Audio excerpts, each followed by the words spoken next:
Rekt Radio, episode 49, almost pulling up to a year. As you guys know, this show is sponsored by Rollbit, so check out rollbit.com for your DGen needs. We'll have two to give away as usual. The first code is Venture1362, Venture1362. And then make sure Venture, exactly. I didn't know what you were saying, to be honest. So go ahead. Sorry. Venture 162. Yeah, can the American accent go over me? You were saying Spencer, like a different way to say Spencer. So No. I don't know. Continue. I don't want to interrupt. I'm like making this awkward. No, that's all good. As you guys know, we stream the show every week on X, so make sure you for Rekt Radio _ on for all the latest updates. We have a video stream of this on Twitter as well, but also check out YouTube for recorded shows, check out Spotify for recorded audio shows, and following us on Instagram and TikTok. And leave TikTok. us. What the fuck? I didn't know about we had a TikTok. Yeah, apparently TikTok. I didn't know either. Man, intern is all over it. Man, I think that's the boomer in me. It is. And leave us a 5-star review on TripAdvisor as well. Yeah, definitely do that. Wow. So there's a new feature for this, what it called Spaces Live on the video side, where there's a chat. So now I have that up, so we can like chat live with the audience now, a little bit like Twitch streams. You guys should pull it up too. Spencer knows stuff. If you're at a screen with multiple monitors or have a lot of space, throw up the chat and we can get some audience questions. I think we compiled some already from the tweets we put up, but that'll be a little more fun for a little more interacting. Hopefully it doesn't take up too much of my brain space here. There's only so much left. I feel like I'm losing it all. Don't know how to trade. Don't know how to do anything anymore. But we're out here. So with that being said, things have been looking pretty good lately, right, guys? What do you think? Feels good. I don't know. Why don't you kick it off, Spencer? How do you feel about the market right now? I mean, like, I'm cautiously optimistic, right? Like, things feel really good. And the thing that I think is a bigger deal is what happens when things feel good than whether this is like the final good, right? So I think like you have mixed opinions here. Some people are like, this is the beginning of a bull market. Other people is like, this is a big bull trap, right? I don't know, maybe one way or the other. Like, I think it's really hard to suss out these sort of big macro questions. But what is really compelling is like, okay, when people think there is a bull run happening, what assets move and in what way? And this is like interesting to see, right? Things have definitely become more interesting recently. You know, we look at like one of like the sub theses I've always had is like when there's an all asset bull run in crypto, like ETH will rip, Bitcoin will rip, and then punks can rip in ETH. And that's kind of what's happened over the last like unit of time. And that I think is a really positive indicator to like, because it could have been true, right? Like ETH rips, everyone's like, my JPEG bags, like screw that. Like I'm dumping everything, right? And we didn't really see that yet. And so this is like optimistic, right? Because the bull case for like JPEG bags and like NFTs has always been that like there was this period of time in the last like crypto bull cycle where crypto ripped in US dollars and then NFTs ripped in crypto. And you just had this like compounding like crazy run, right? Mm-hmm. And so the idea is like, can that happen again? And I think what we've seen in the last couple of weeks where there is like a subset of people that are pricing in the potential for like an actual bull run, like whether or not this is the bull run, I'm still very optimistic from what I've seen play out in the last like couple of weeks, because it's at least like a trial or like a we're seeing a little bit more of what will happen in a real bull run. Yeah, no, I'd have to agree with you. I mean, it's pretty hard not to say that this is not a bull run. I mean, like the market's up massively from lows. Stock market, for instance, is about to break all-time highs. Like things have been pretty bullish. I think a lot of people are just stuck in bearish tropes. I mean, I've been getting them myself. So you have some PTSD and feel like, this is still a bear market. It's definitely not the case. Everything's been bullish for a while. But yeah, I mean, it does seem like it is kind of the everything bull run right now. Maybe it's NFTs are doing well. ETH's doing well. Everything's kind of going up. I mean, NFTs, for instance, they're just beaten down so much. It's hard for them to really go down as ETH goes up. I feel like at this stage of the market, maybe you'll see that in the future as ETH like rises in value. Then it kind of, it's hard to see that correlation keeping up. What do you think about that? Yeah, I mean, I think like we talk about things feeling bullish, but like the price of ETH, for example, is like we've hit this high in the last couple of months. Like it's not crazy. $2,200 ETH, $2,100 ETH is not like unheard of in the bear market. It's just like the thing is, right, this is all sort of an interest rate play in the sense of like you got to look and say, okay, what has changed. The thing that like fundamentally changed that makes this, at least to me, feel like a bull run, and to a lot of people feel like a bull run, is like, okay, we at least have a line of sight to where like interest rates can plateau. But what we don't yet have the like good sense of, and this is where I think there's the most varied opinions, is okay, they probably stopped increasing, but like when decrease, right? And that's like the really big catalyst. And that's where I think like you could see things really, really ascend. We also obviously like so much of this last move has been based on spot BTC ETF approval, right? And I think there's like two variables at play here. So the first is like, do you think the ETF will be approved, right? I think consensus is just like yes on that right now. Now, of course, if it doesn't get approved, this is such a counter consensus thing that like the red candle would be epic. Yeah, it'd be massive. Yeah, be nuts, right? Yeah, but like like a great trade. so I have like some amount of cash just like with limit orders set at where I think ETH goes, and it's like 50%. Oh man, that'd be a mega awesome. Really, that's a get rich trade. The washout there would be nuts, right? But like, so nice.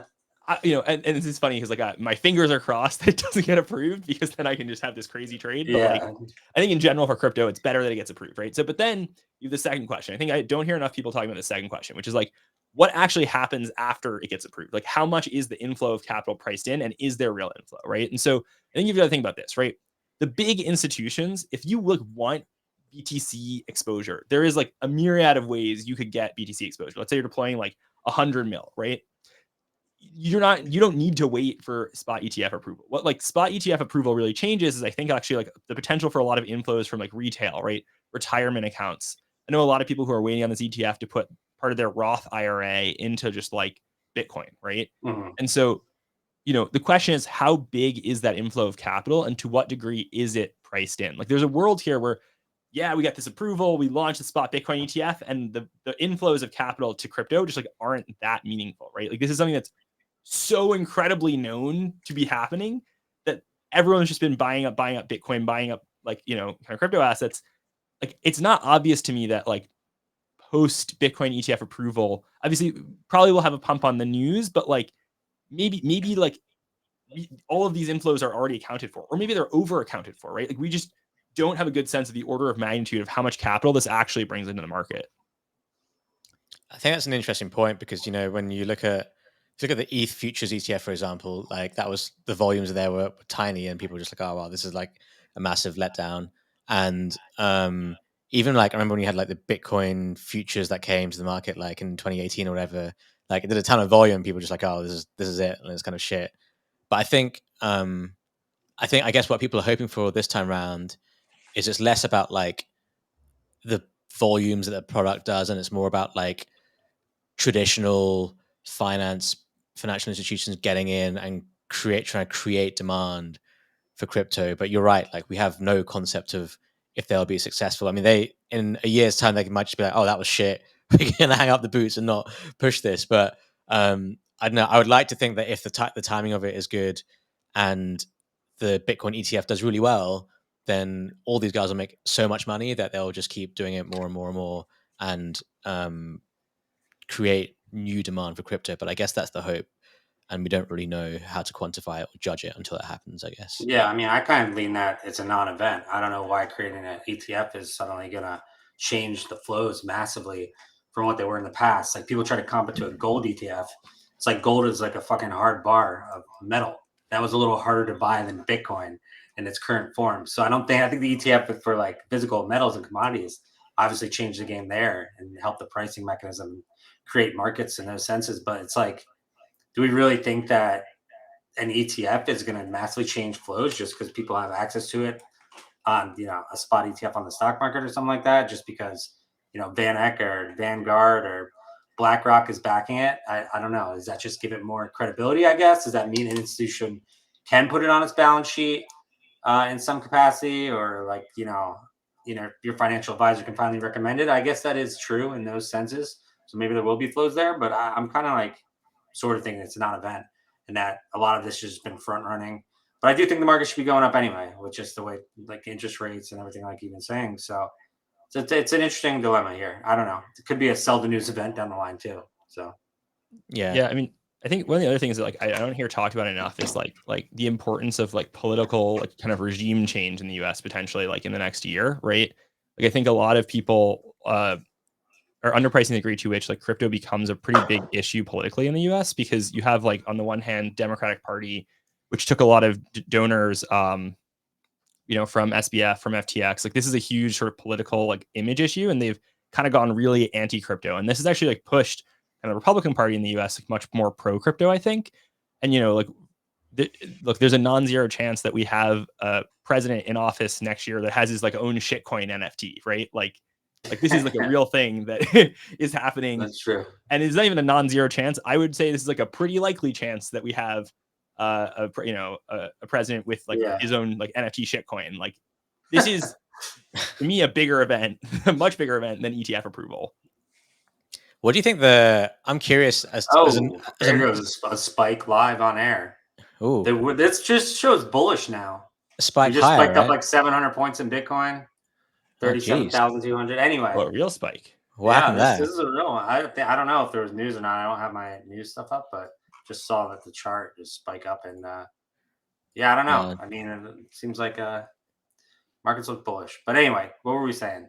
I was going to ask you guys actually, what are the as someone who's not American, like what are the election trades into next year? Like, are there any like early thoughts on like this would be bullish for this, or this would be like bearish for this, or whatever in terms of like US election next year? Because I think that's you're right, that's going to be the thing that will dominate the timeline, both and crypto as well. I know there'll be like meme coins and shit coins and stuff, and be like, like buy this one if it's like for Trump, or like buy Trump NFTs or whatever. But like from more of like a are Trump NFTs a massive play? I saw some rumblings. They probably are, to be honest with you. Well, supply is large. I go really back and forth on this because A, supply is large. B, I think there's this forcing function where if they become valuable enough, he'll just mint more to make more money, of course, right? Definitely. Like this is very much the That's MO, true. And so like it's this sort of uncapped supply, but like it's also like part of me it feels like, okay, am I just like completely like trying to like accidentally right curving the like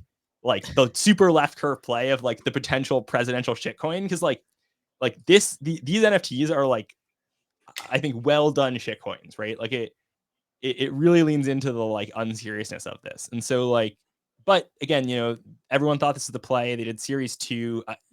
Their series 3 is already in the works, right? Like it just, you can just feel it, right? And so, right? There's a lot of series on deck. You can do up to like whatever president he is. I don't know what president he is. 45. Yeah, there you go. It's a series all the way up to 45, like current day Trump. And then you just run it back, do some reprints. Yeah, exactly. It'll be like Yu-Gi-Oh cards. Right? Uncapped is definitely the term I'd use here with Trump at the helm. So Spencer, let's get a little bit in your background. I think we kind of skipped over that, and just like who you are, what you do in the space, and all that stuff like that. How you find crypto, everything. Yeah. Give me everything. So I'll just give you a little bit of background. I've got like a weird path in life. I like didn't go to college from high school. I used to be a competitive fencer, do like World Cups and Grand Prix for the US fencing. Started working in a tech startup while I was doing that because it was kind of flexible. Won a few $1 million in contract, got promoted to C-suite. The joke at that company always was we were doing ed tech, but I was uneducated. So I like left that company, went to University of Chicago, got an economics degree, was an executive at 3 more startups, venture backed 2 of them, sold one of them. One of them we raised like 125 mil val in like a year and a half. At the beginning of each of those companies, I used to like buy and sell Magic the Gathering trading cards. And that was how I like funded early employees, was just like, hustling some trading card buys and sells. And that was like just bootstrapping the ramen noodles or whatever. And then like pandemic happened, kind of like took some time off, started doing venture investing, joined up with a business partner of mine. We ran a group called Lofty Ventures doing like seed and pre-seed stage venture investing. And then like early 21 kind of stumbled into NFTs on like Clubhouse and was like, oh, this is just like venture investing with trading cards. Like this makes lots of sense. Was like kind of right place, right time, kind of knew what to look for, kind of bought my first Bored Ape for like $5,000. Was an early investor in like artifact assets, had a crazy bull run last cycle and sold almost everything to stables in December of 21. And then was approached by a very large family office, looking for some crypto exposure, specifically like in the NFT space. It was like, we're looking for a good product. It's kind of hard to get institutional exposure. Like I knew them through venture investing. They're like, can you maybe structure something for us? And I came back to them. I was like, yeah, but like, let's do this like a little bit later. Your long-term capital, things are kind of hot. So I came back to them in Q3 of 2022. That was when we raised the first fund. We were like mostly cash when FTX happened. I think we're one of the top contributors of volume to Blur ahead of their first airdrop. We bought like a ton of Pudgy Penguins from cash during the FTX collapse. So did really well on that. And we've just kind of been deploying ever since. And so, kind of I sit on the side of like being a fund manager, but we're like, I think one of the only NFT funds that like actively manages and trades positions. We provide a lot of liquidity on NFTFi infrastructure. So, be that lending, be that whatever it is, we'll do all sorts of weird stuff. And like my role in the space is kind of just helping bridge institutional capital into like good exposure for NFTs and like degenning on behalf of institutions. Wow. So I don't want to be presumptuous, but it sounds like you might be maybe the only NFT fund in history that's profitable or have done things that weren't completely ridiculous. Sounds like you took like an actual calculated approach. You weren't just buying like, what the fuck was it? Bitcoin punks. Like, who is that guy? I don't even remember. Oh, Ryan Carson. Yeah. With those funds. Wow. So that's impressive. You sounds like you hit some home runs. You had some things early. Sounds like you guys have been doing well in that arena. Is that true, or have you been riding some big positions that have went poorly as well? I mean, like, look, right? Like, we obviously have some positions that didn't do as well, but some of our big wins are big enough that it's like, even if I make a bunch of stupid plays, it's like pretty hard to be net down, right? And so, this is one of the cool things about like managing a liquid fund, right? Versus thinking about this as venture. And I think this is like a big difference. Is most of the NFT funds like in the space, just think of this as venture. You just buy and hold for 10 years and like hope it goes up over time. But like for us, okay, if we have a position up 3, 4, 5x, like we'll just trim back, 10, 20, 30% of it, recoup our cost basis, pay some distribution back to our investors. And then like we have moon bags that we can just let ride, right? Because it's great. But like this is one of the things too, is, one of the beautiful things about NFTs for me is like, okay, on the one hand, you have just like spot exposure to NFTs. But on the other hand, actually a lot of the big wins in the NFT space have not really just come from the spot exposure for NFTs, but like what you can do with them and what can you farm with them, right? So one of our biggest wins was the Blur airdrop, the first one that had like a $0 cost basis and returned, close to a quarter of the fund off of just that, right? And so this is like this crazy cool opportunity. There's some other stuff too. If you look back, some of the other big wins in the space have been Looks Rare was a huge win, like just trading early in Looks Rare and getting those tokens, right? There's a lot. Flooring Labs recently has been kind of another iteration of that. Lending, borrowing, all these other sorts of things. I think one of the interesting parts of the space right now is a lot of the bigger institutional crypto players have trouble thinking about NFTs because like they can't think about the spot exposure. So like, for example, one of the challenges I know a lot of market makers face when they enter the NFT space is because you can't really like, there's not I think we'll get there, but today there isn't like that many like ways to short or hedge your exposure. So like if you're trying to market make NFTs, for example, and this is the classic thing. A lot of these like traditional like, financy TradFi guys come into NFTs like we're in a market make, because market making in like traditional finance is like the greatest thing ever, right? You're not directionally exposed. You just print money on volume. That's what everyone loves, right? You don't have to like be a gigabrain. It's just math. The problem is in NFTs, let's say you're market making, you have a big bid on a collection and someone dumps 100 units of spot, like say you guys did. Yeah, that sounds familiar. Somebody did with Bored Apes on Machi's head. I don't know who, but like, let's say you dump 100 units. Traditionally, a market maker, when they had 100 units of spot dumped on them, would just short, right, to be delta hedge, and they re-enter that over time. Can't do that in NFTs. So like market making doesn't really work. And this causes a lot of these like bigger players to get flushed out. But also like other strategies, right? Like we provide liquidity on, covered options protocol. And to do that, you have to LP NFTs and ETH. Well, most market makers are like, we have no idea how to like assess the inventory risk of holding the NFTs that you're going to put into that LP pool, right? You see this also on like something like Flooring Labs, where like you can there's like incentivized LP pools between fractionalized NFTs and ETH, but that means you need to hold spot exposure for fractionalized NFTs. And so like so many of these funds for whom NFT is not a core competency have no idea how to think about that risk and can't hedge it out, right? And so we've just been able to collect a lot of like weird small ARBs off of like, okay, if the premise is we're actually very comfortable with spot NFT exposure, and like we're actually pretty good at thinking about which collections or which things we are comfortable in, there's a lot of cool and like very high EV farming plays and stuff you can do in the NFT financialization ecosystem that like have these crazy excised returns like the Blur airdrop. What do you think for I think the next season 2 airdrop is in a few days, 5 days I think. Ooh, yeah. Do you have any expectations for that? I know like a bunch of people who are heavy into Blur farming may end up lower, but at the end of the day, people are still going to get a token, and Blur is up like 100% off the lows or something. It's been doing pretty well recently. 300%, right? I mean, 200%, it's crazy, right? Go like, over. like here's the thing, right? Is like there's two things going on here. The first is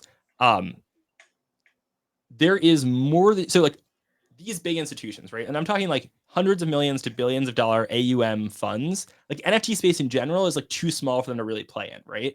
But one of them, I think the most obvious things is that like a bet on volumes returning to NFTs is a 10x potential return play. Like that's a play with venture style returns into the next market, right? This is and this is actually an important concept, right? I think people don't talk enough about this. We're like, for example, L2s, ZK Sync rollups. This is like an obvious narrative. The problem is all the good L2 ZK Sync whatevers have these like several $billion market caps because it's so obvious. And so like, how high does that need to go to 10x to have a venture style return into the next market? Like, it's really tough to see something like Arbitrum having a venture style return, right? But like, if you could just bet on like NFT volumes going up into the next cycle, like this is easily a potential 10x, right? Because it's not even hitting all-time highs if it 10x is off of the current volumes, right? And so, okay, now you have this thesis, but like actually finding the right way to get exposure to a 10x in volume of NFTs is pretty tough. And so I think there's like a couple, like the easiest answer in the market is like Blur token. And for this reason, there's actually like a lot of these bigger funds that just like want to position in Blur token because they see it at, and you know, you can debate whether it is or isn't, but like I think it is seen by a lot of people as the closest thing to a proxy for a bet on NFT volume, right? That's the buy side. Now the sell side looks real grim, right? This is the big challenge. It's like all of these farmers who are market making in an industry where you can't short just lost like thousands of ETH, right? And you can see this pretty easily in their portfolios. Like they basically market made an asset that was down only for like 9 months. And turns out, even if you're like you just like cannot run a delta neutral strategy market making NFTs, right? And so they just took tons of directional risk and got absolutely blown out. Now, what does this mean? It means that it's very likely that a lot of these people like need to sell their positions to recoup just their losses from the trading and farming of this asset, right? And even if that's not necessarily true, the perception of that being true is so strong within those communities that like I think we see a huge amount of sell pressure, and it's a lot of money. It's something like $50 to $100 million of tokens at current prices are getting unlocked on the 20th, right? And yeah, you got to think, right? Like, is there what percent of that is getting dumped? I'd say probably 50 to 80% of that's getting dumped, right? And then like, okay, is that other narrative of the bigger institutions waiting to buy it like strong enough to counterbalance? Is there 50 to $100 million of buy pressure against that selling pressure? And this is where like I just don't know, right? We'll have to see it play out. I'm a little bit skeptical, right? I think the bigger thing to think about following that is what happens to NFT prices, right? Like everyone for months and months and months have been like, oh, Blur is ruining the market. Incentivized bidding is very bad, right? And you can say one way or the other on this, but like, you know, I think there is merit to the idea that like there are some sellers who probably could never have sold before that were able to sell, like, you know, say 72 Bored Apes or something, right? That may have not been sellers except for there was liquidity for them to sell. So there was more supply in the market. I think this is a reasonable argument. But like, if you think that Blur has been ruining the market, right, then maybe this airdrop that I think truly like season 3 is the incentives are like obviously not as much, right? And so there's such a huge supply is in this airdrop that like the incentivized bidding kind of goes away. Does this make a better environment for NFTs or a worse environment for NFTs, right? Like, I think what you may see is a lot of there's like this set of NFTs that is just being like tossed around like a hot potato between all the farmers. And like that set will like properly re-enter the market, right? Is there a bid to pick that up in like actual long spot positions or not? And like, then is it beneficial or detrimental that there isn't like this incentivized bid pool in the same way, right? So I think that's kind of one of the bigger open questions is not just like price of Blur token, but like it's been very clear for months that Blur has a large impact on the NFT market overall, right? And so what is the impact of this change in incentivization structure for liquidity? Yeah, it's going to be It's definitely going to be an interesting one, I think. 'Cause I think people have realized that there is potential bounce in the NFT market, and I guess like people who don't like trading NFTs and don't appreciate do respect their liquidity, maybe want to play it as a proxy by buying Blur or even buying ApeCoin. I think people use that as a proxy for Yeah. NFTs sometimes as well. When we get the airdrop, and I know like most farmers or many farmers will be down net, but most of them lost their money months ago now, and so the airdrop will still act as like some kind of a liquidity injection into the market. And yes, like it'll probably get sold off straight away, and we don't know what that value really is. But where do you think that liquidity goes right now if you get a Blur airdrop and people are able to sell it for some value of ETH? Yeah, this is a good question, right? Like I think it's interesting, right? We kind of saw this. So like we saw this play out a lot with meme airdrop. I think meme airdrop, in terms of liquidity it put into the NFT market, was probably equal to, if not larger than, liquidity that the Blur airdrop is going to provide. And we saw like there was a lot of liquidity that went into punks. I think, one thing that the market seems to really be waking up to in NFTs is the importance of ERC20 airdrops, and not just ERC20 airdrops, but ERC20 airdrops that are market made by tier one market makers and listed on tier one exchanges, right? So you have to think like, what are the potential next projects with ERC20 tokens that could be listed on Binance or like kind of Coinbase, right? And this is like a pretty small subset, and we saw that, right? There's two projects that pumped really hard following meme when people just remembered how profitable that could be, right? And again, we talk about like, what are the big wins like in the history of NFTs? Like, what are some of the big wins? And I think most of them are actually ERC20s, right? ApeCoin is probably the biggest win in NFTs ever, right? I'll make this claim. You can debate it, but I think this is true that the ApeCoin airdrop is the biggest win, because you airdropped this like $7 billion market capped coin that like didn't dilute the underlying price of the NFT. It was just like this crazy unlock moment for what NFTs could be. You have like LooksRare token and Blur token are two of the other big wins, and Meme Coin token is another big win, right? And so people are just waking up to like ERC20s. Like one of my big views on NFTs is just like NFTs are actually kind of like the private markets of crypto, right? So like in traditional markets, you have like, and then this like actually solves a problem with crypto. So in crypto, right, you launch a token, you have like a multi-$100 billion market cap, and like oftentimes you're like a 10-week-old company. And it turns out it's really hard to justify like a hundreds million dollar market cap for a 10-week-old company. And this is why like most coins are like down only, right? But in traditional, and like the only ones that aren't are infrastructure and infrastructure for trading other infrastructure, right? But like this is not how traditional markets work. In traditional markets, you actually have private markets before sort of a public offering, right? And so you have pre-seed, seed, growth stage, and then IPO, right? This is how like capital flows in traditional markets. Now, actually, if you look at Bored Apes, this is almost exactly the flow they took, except their pre-seed was the Bored Ape Mint originally. Their seed was the Mutant Ape Mint. Then they did a venture raise with a token warrant. And then instead of going IPO, they ICO'd with ApeCoin, returned capital to all of those stakeholders via the coin. And similar to like in traditional markets, right? Like there is more liquidity in public markets than private markets, which is why it's almost always profitable to take a company public. Same thing here. Like there is just more liquidity, and there structurally always will be more liquidity in coin market than NFT market. So like the biggest goal of most NFTs is a multi-stage like ICO essentially, right? And so this is where you have like who is actually gearing up to do that and who has the resources to do that. And also like not all coin like TGEs, token generation events, are the same, right? Binance right now has such a huge percentage of like the mind share, the capital share, etc. Like if meme coin wasn't listed on Binance, it would never have hit multi-billion dollar valuations. It's just not happening, right? And so who else could do that? And I think like people are looking at, we saw that the collections that had the sympathy pump that was really strong to meme land was Grapes and was Mochaverse, which are sort of both like Animoca adjacent companies, right? And I think that's a pretty like easy kind of left brainy or left curve thing of like, okay, we know that Binance is sort of like this like Asian kind of affiliated exchange. It's not a coincidence, I think, that the company run by Ray, who is based out of Asia, gets the listing. Who else has the ability to pull a listing like that, right? And you have to look at sort of two things. One is it could be large market capped kind of famous projects, right? People think Azuki, people think Pudgy Penguins, people think these could be on the horizon. The other one is like, okay, like projects that are backed by someone like an Animoca, who like, does Yacht have the ability to call like Binance and like bully them into a listing? Like probably, right?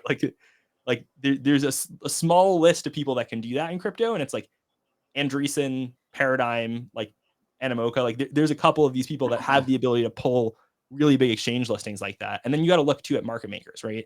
You have the same market maker that market made ApeCoin when it launched, market made Blur, right? Like not all market makers are the same. There's a couple of really good ones. And so who are they getting? And so that to me is the big like thing to be on the lookout for, is like who's going to play this ERC20 token game right?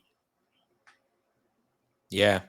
So is there anything else on the horizon you're looking at that maybe has a similar playbook? I think we were in this period for a while when people were like, ERC20 airdrops are worthless. And now because tokens in general are just pumping, people are like, oh, I want an ERC20 airdrop because it will probably pump.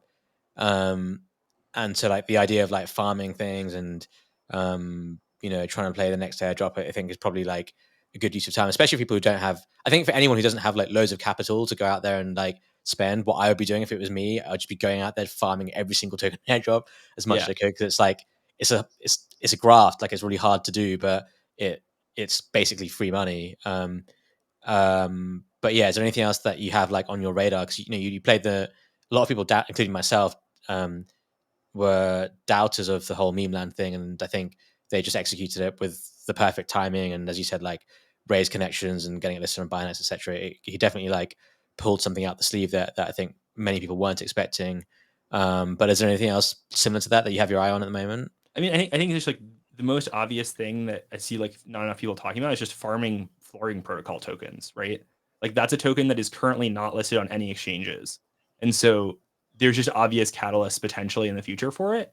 And the cost to farm it is like relatively low, because so basically the way that you like farm Flooring Lab token is just like you stake LP'd pairs between fractionalized NFTs, like so they're micro tokens, and like ETH. And then you can stake that and you earn yield in the native FLC token. And it's a function of how tight your spread is. So it's actually a function, the token you earn is a function of the exotic pair fee on Uniswap that you're earning as well. So it's just like an incentivized Uniswap position, and the like FLC rewards, I think in most cases will offset your like impermanent loss from being in a Uniswap position.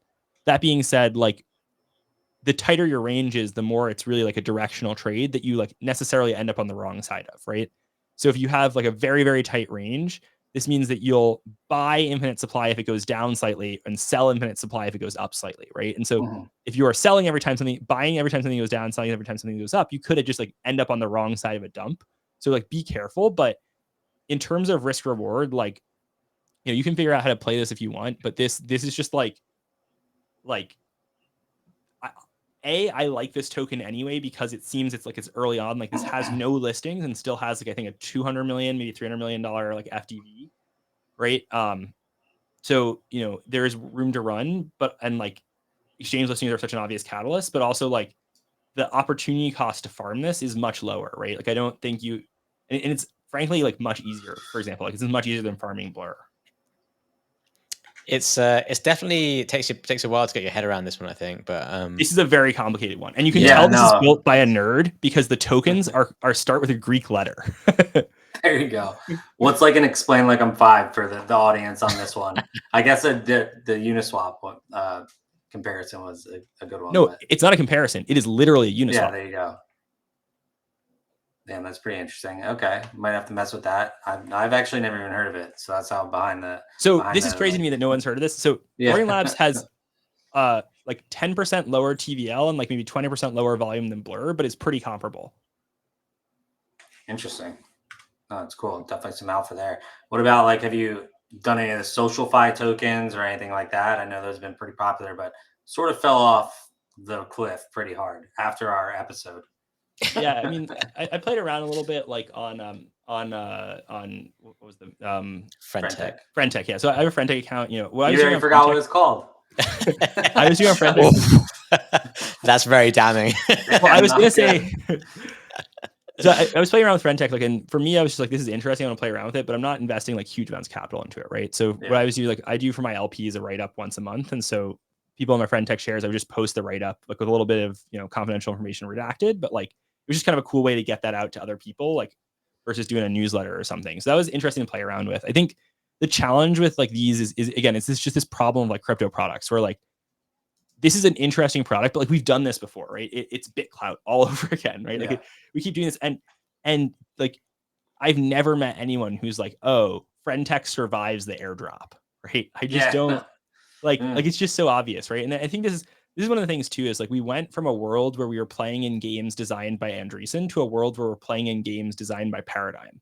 And the Paradigm games are like incredibly more degen and incredibly more cutthroat, right? Like this is the difference between, you know, Arc Gobblers and like Moonbirds, right? Moonbirds being the one that Andreessen backed, Arc Gobblers being the Paradigm one, right? Where like Paradigm projects, like they are very good at tokenomics and like sending stuff, right? This is the difference between OpenSea and Blur, right? And so like if you look at like considering you know, and don't get me wrong, like again, Paradigm is on that list of people who can just like list a coin if they want to, right? So this is one of the reasons that like their stuff does so well, is like, you know, there will be liquidity on friend tech coin, like there just has to be, right? And so, you know, you don't have to think that hard to farm it. It was like, this was the play like last cycle too. It was like anytime Andreessen backed a project, just like hold it, and you knew there was gonna be a token airdrop, right? That's like, you know, not saying a token airdrop, but you knew it was gonna go up, right? This was like the whole sort of Bored Ape thing was like, how did Bored Apes win so hard? Was like they just were part of this game where like they were backed by the fund that also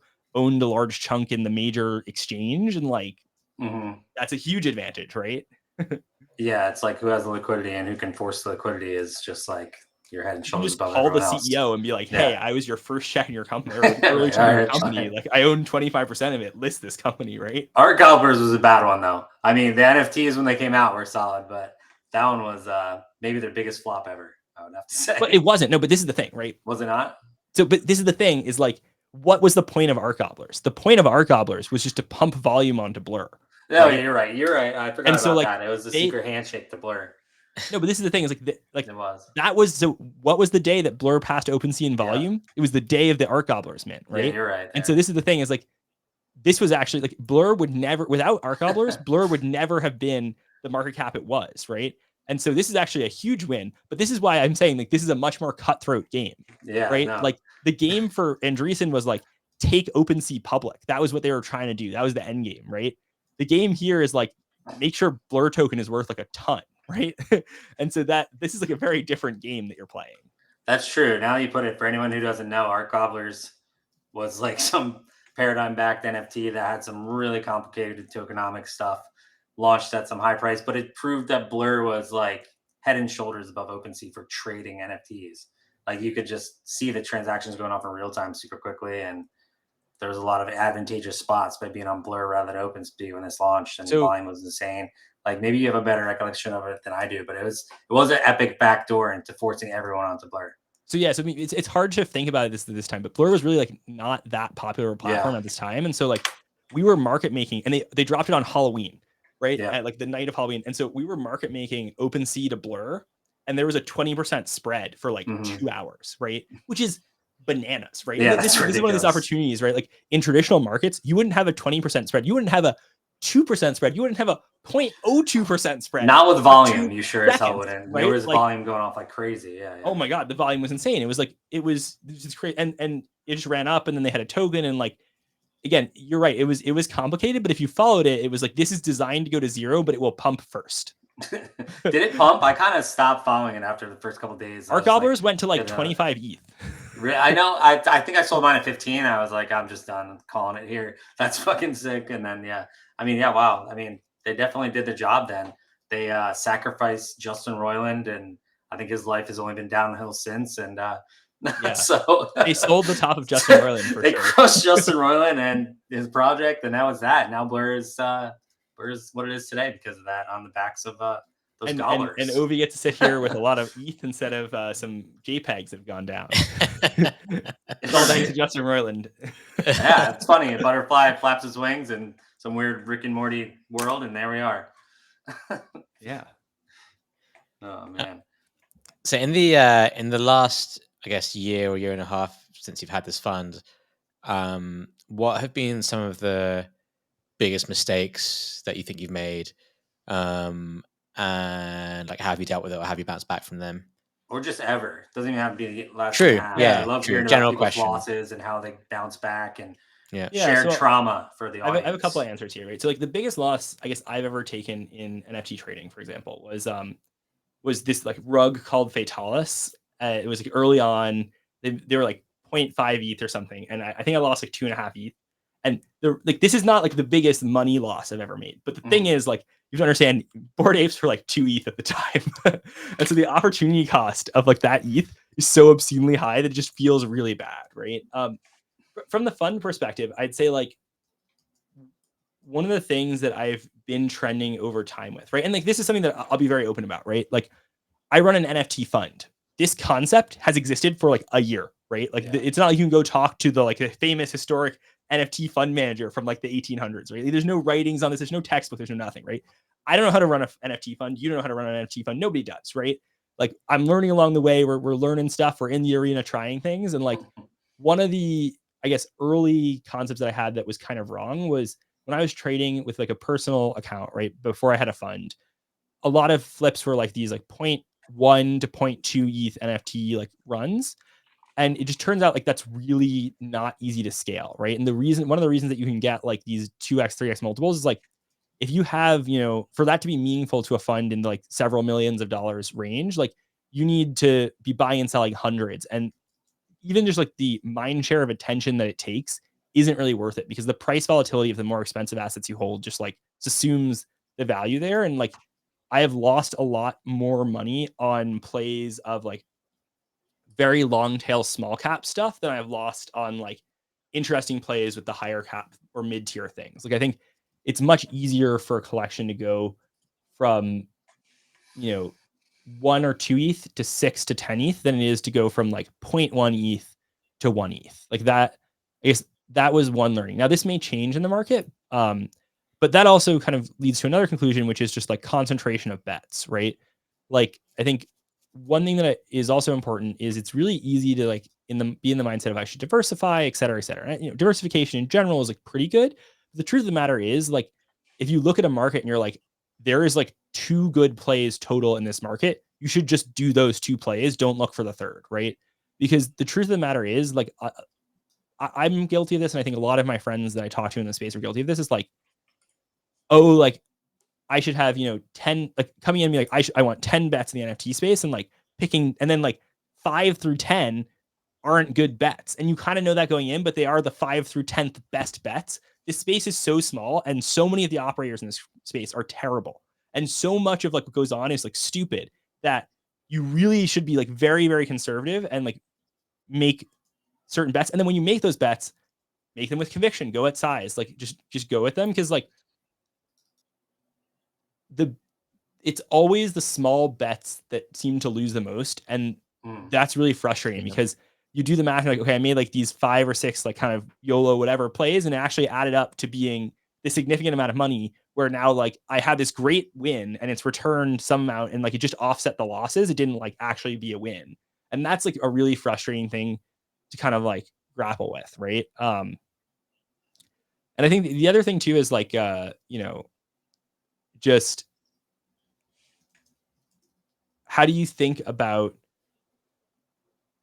like another thing that, and this is sort of in a similar vein, right? One of the big opportunity costs too is like we had a big meme land position, be like more than one super crew, right?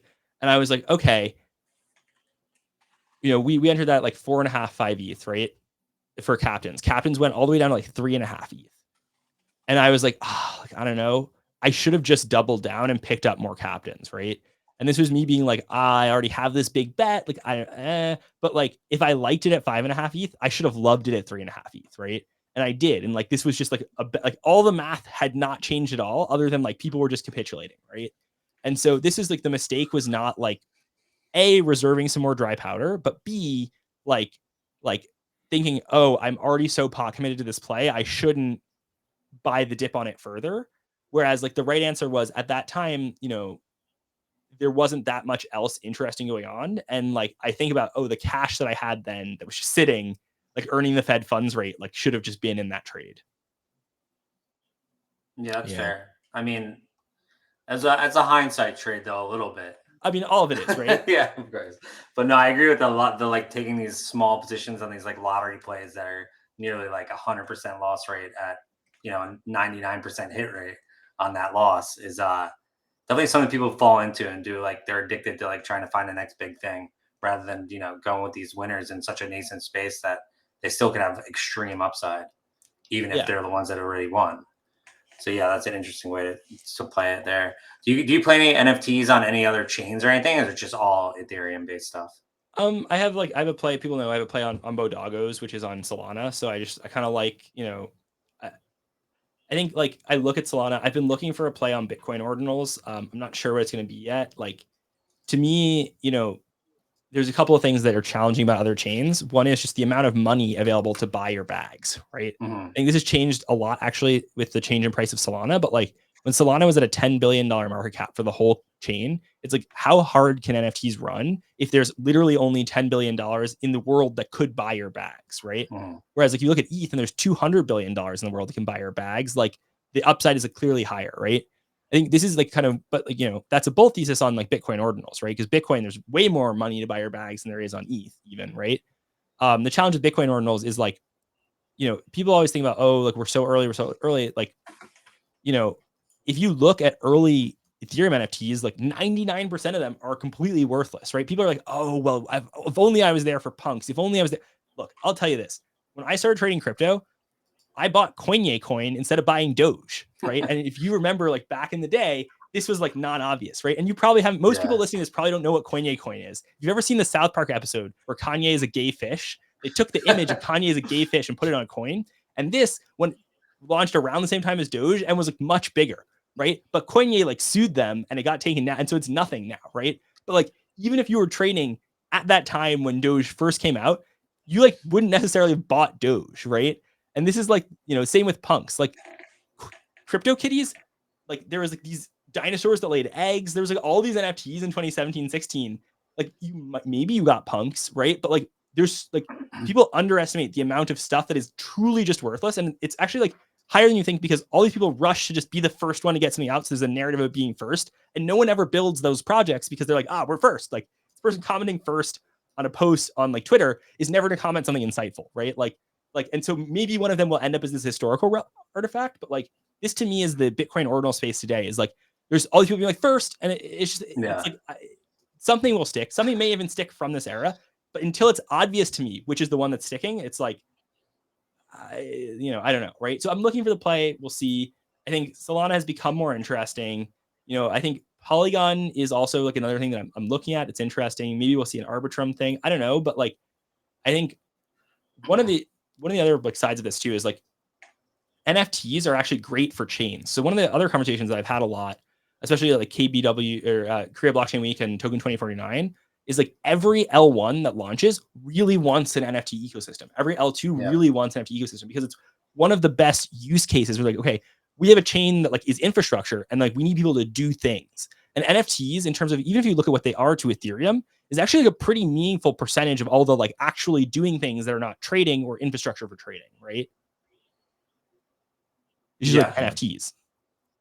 Yeah. 100%. Brings liquidity, volume, brings like different players than would normally be on the chain, and a lot of media and a lot of promotion to the chain as well. That's a very hard thing to get organically. So if you can find an NFT on the chain, it definitely blows it up. I feel like Treasure DAO kind of did that for a minute with Arbitrum.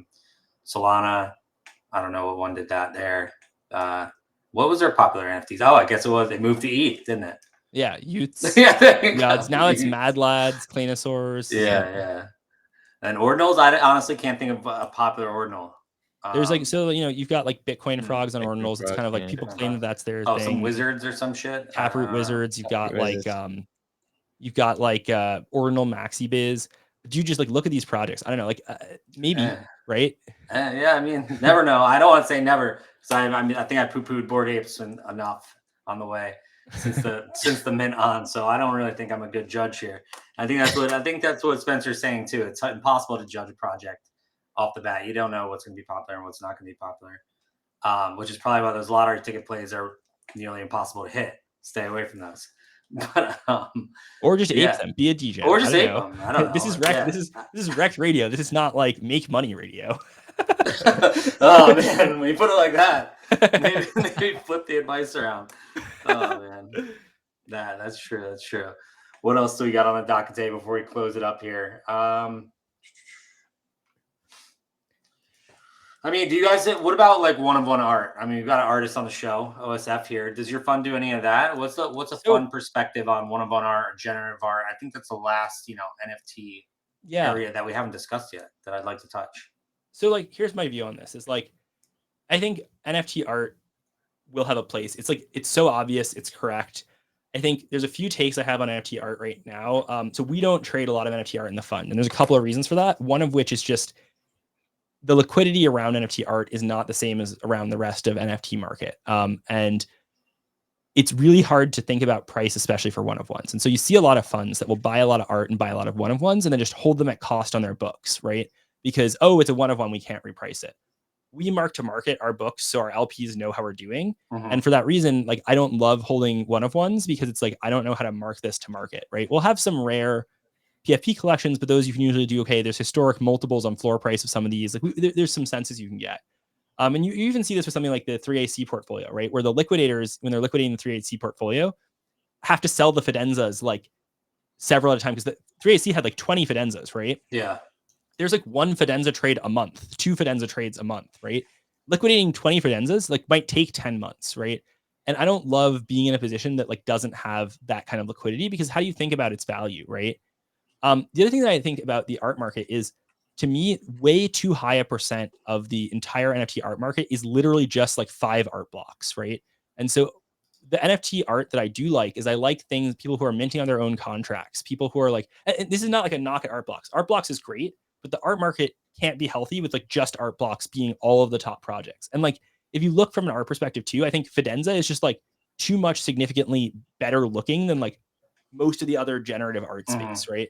So I do really like one-of-one art. I think it's cool. We have some art in our portfolio, but I would say like it just doesn't fit the mold of some of this other stuff. And also like for us, again, when it comes to like farming liquidity pools, like it's just not the right asset to be doing a lot of the other infrastructure stuff with. I love Fidenzas though. I think this is, an easy play, but like, would I rather have a punk or a Fidenza? It just feels to me like I can do a lot more stuff in NFTFi with a punk than with a Fidenza. And Yeah. I think that like they're probably pretty similar assets in that like if you just want like the simplest like NFT exposure, you buy a punk or a Fidenza, and like that's just like probably the right answer, right? Like if you just want to like buy something and forget about it.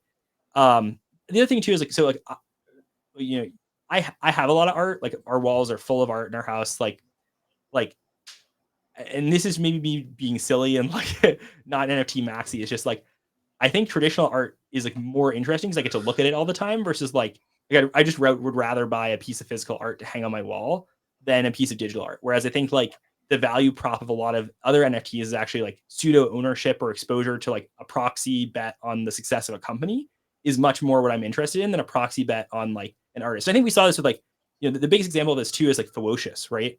Where like if you were in the market a few months ago, a few years ago, right? Ferocious was easily one of the, like the top emerging NFT artists.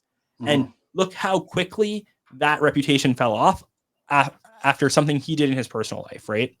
And, when you think about what do you want to be risk exposed to, I would rather be risk exposed to the execution of a company than risk exposed to the reputation of an individual, right? And again, this is like, for example, what happens to the NFT market? And I'm not saying this would happen or anything, but, and I really actually don't think this is going to happen, but like, let's say there was some sort of really bad scandal involving Snowfro, right? Founder of Art Blocks. Like, how does that impact the price of like the entire NFT market and art market? And I think very significantly, right? And I don't love exposure to like one person's personal behavior in the way that I think the whole NFT art market does. So that's like my little rant about NFT art. Love NFT art, love supporting artists, but it's just not the type of asset that my fund trades. Yeah, that's not fair. to mention it's a lot less liquid as well, I guess, compared to the other stuff as well. Yeah. And I think that this display issue you mentioned as well for this art. I mean, like I bought a token frame, a Black Dove.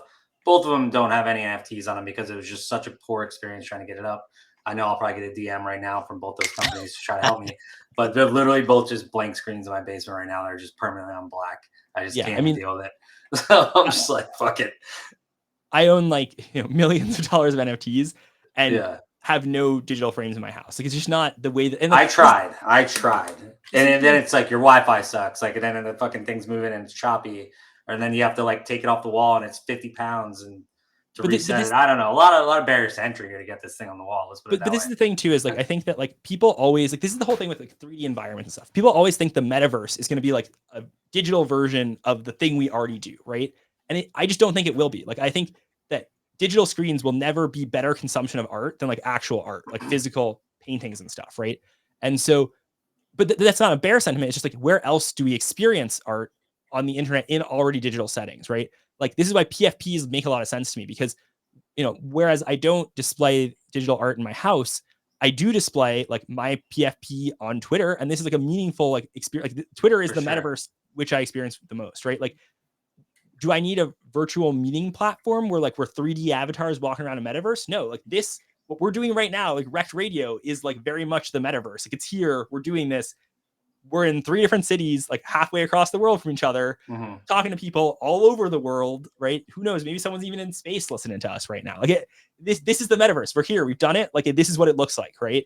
And so, you know, I'll rock my Rekt guy on my hoodie. I'll, you know, have some Zaid art that's a print on the wall, not a digital, right? But like, I don't know. Like, I just don't get it, right? Maybe I'm a boomer or whatever. But like, the art thesis for NFTs isn't as strong to me as some of the other stuff until I find a way to interact with art that's in my wallet in a more meaningful way. Yeah, no, I agree with you. It's nice of you to rock that Rekt guy swag. I hear one of the Rekt guy founders or partners just poo-pooed your mutant ape swag that you gave him and tossed it in the trash. Oh yeah, this story. We'll give that, and then we'll give the closing questions. Okay, so this is an important story. As a matter of fact, so you may be wondering, why is Mando not here, right? And Mando likely is not here because, so for those of you who know, I think it was like a year and a half ago, 2 years ago, at the Rug Radio event in NFT NYC, talking to Mando. Mando, does he dress well? No, I would say no. But I talked to him and he said, you know, like, I'd like you to kit me out. I said, no problem, I got you. And I learned that neither Mando nor Ovi had ever gotten, despite owning, like, be one of the largest holders of Bored Apes at the time, had ever gotten any Bored Ape or Mutant Ape merch. I was like, well, we have to fix this. So for their panel at the Rug Radio event, I brought and kitted out Mando head to toe in Mutant Ape merch. We're talking Mutant Ape hoodie, talking Mutant Ape, you know, sweatpants, talking a Mutant Ape hat, the whole 9 yards. Got him everything. He looked like he was about to shit post and shave the side of his head and be like, no cap, for real, or whatever. But anyway, but then, you know, this kind gift from me, what did he do? He left it at the hotel and was like, come pick it up. I don't want it. And this was very insulting to me. So, you know, rather than face me as a man on this call right now, Mando is off doing whatever he's doing, whatever the hell, you know, without having left my gift to him in another country. That's sad. But I mean, that's classic Mando from what I understand. Rug. Anyway, let's wrap it up. And then you got to stick around for the roll bit spins. Some people are going to win some NFTs and maybe they're going to sell them to your fund. Who the hell knows? But let's go with